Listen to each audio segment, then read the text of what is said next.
രാംദാസ് അങ്ങനെ താങ്കൾ കാണുന്നുണ്ടോ? രാംദാസ്, ഇതിപ്പോൾ LDF സർക്കാരിന്റെ സ്വപ്ന പദ്ധതി പരാജയപ്പെട്ടു എന്ന് വരുത്തി തീർക്കാൻ ഈ സർക്കാർ ശ്രമം നടത്തിയെന്നൊക്കെ.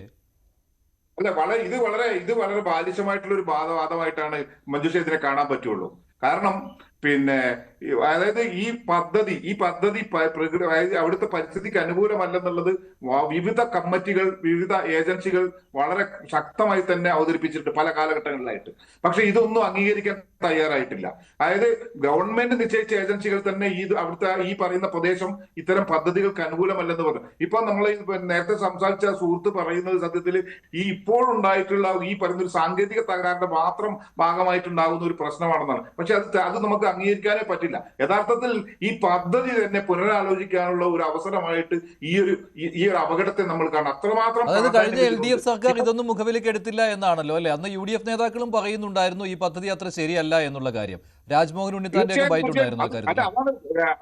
നമുക്ക് മനസ്സിലാക്കേണ്ട ഒരു കാര്യം, ഇപ്പൊ ഏതെങ്കിലും ഒരു പദ്ധതി വരുമ്പോൾ അത് ആര് അവതരിപ്പിച്ചു എന്നല്ല, ഈ നാട്ടിനെ അത് എങ്ങനെ ബാധിക്കുന്നു എന്നുള്ളതാണ് ഏറ്റവും പ്രധാനപ്പെട്ട കാര്യം. നമ്മൾ ആലോചിച്ച് നോക്കൂ, ഈ പദ്ധതി വരുന്നതിന് മുമ്പ് ഉണ്ടായിട്ടുള്ള ഈ പ്രദേശം വളരെ പരിസ്ഥിതികമായിട്ട് ലോല പ്രദേശമാണ്, ദുർബലമായ പ്രദേശമാണ്. ഇവിടെ ഉണ്ടാകുന്ന എല്ലാ നിർമ്മാണങ്ങളും അപകടങ്ങളാണ് എന്ന് വളരെ വ്യക്തമായി മനസ്സിലാക്കിയിട്ടും അത് അംഗീകരിക്കാതെ എന്തോ വികസന പദ്ധതി എന്ന രീതിയിൽ അവതരിപ്പിക്കുന്നതിൽ എന്തർത്ഥമാണുള്ളത്? ഇവിടെയാണ് നമ്മൾ യഥാർത്ഥത്തിൽ ഇപ്പോൾ നമ്മൾ കേരളം പ്രതീക്ഷിക്കുന്നത് VD സതീശൻ എന്ന് പറയുന്ന പരിസ്ഥിതിയോട് ആഭിമുഖ്യമുള്ള, അല്ലെങ്കിൽ പണ്ടത്തെ ഹരിത MLA-മാരുടെ സംഘത്തിലൊക്കെ ഉണ്ടായിരുന്ന സതീശനിൽ നിന്ന്, മുഖ്യമന്ത്രിയിൽ നിന്ന് പ്രതീക്ഷിക്കുന്നത് യഥാർത്ഥത്തിൽ ഈ ഒരു പദ്ധതിയെ കുറിച്ചുള്ള പുനരാലോചന തന്നെയാണ്.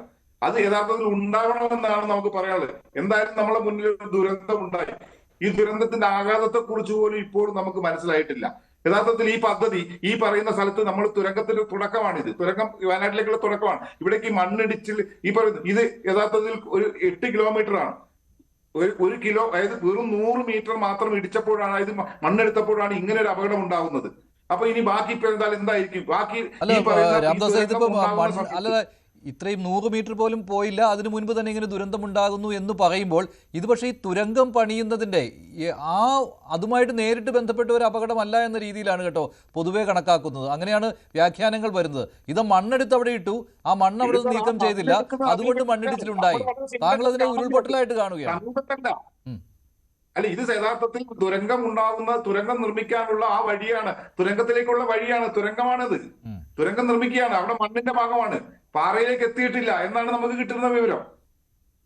അപ്പൊ അവിടേക്ക് എത്തുന്നതിന് മുമ്പ് തന്നെ, അതായത് 100 മീറ്റർ പൂർത്തിയാകുന്നതിന് മുമ്പ് തന്നെ ഇത്രമാത്രം വലിയ ആഘാതം ഉണ്ടാവുമെങ്കിൽ ഈ ഭൂമിക്കടിയിലൂടെയുള്ള മറ്റ് നിർമ്മാണ പ്രവർത്തനങ്ങൾ ഏതൊക്കെ രീതിയിൽ ബാധിക്കാം. ഇപ്പൊ നേരത്തെ തന്നെ പറഞ്ഞു, സുപ്രീം കോടതി പറഞ്ഞിരിക്കുന്ന നിർദ്ദേശങ്ങൾ ഏതാണ്ട് 60ഓളം നിർദ്ദേശങ്ങൾ, മാർഗനിർദ്ദേശങ്ങളുണ്ട്. ഈ നിർദ്ദേശങ്ങൾ മുഴുവൻ അംഗീകരിക്കണം, അത് പൂർത്തിയാക്കണം എന്നാണ് പറഞ്ഞിരിക്കുന്നത്. അതിൽ ഒരു നിർദ്ദേശം പോലും പൂർത്തിയാക്കാൻ ഈ കമ്പനി, ഈ പറയുന്ന നമ്മളുടെ ഈ പദ്ധതി ആസൂത്രണം ചെയ്തവർ, അത് തുടങ്ങിയവർ ചെയ്തില്ല എന്നുള്ളതാണ് ഒരു യാഥാർത്ഥ്യം.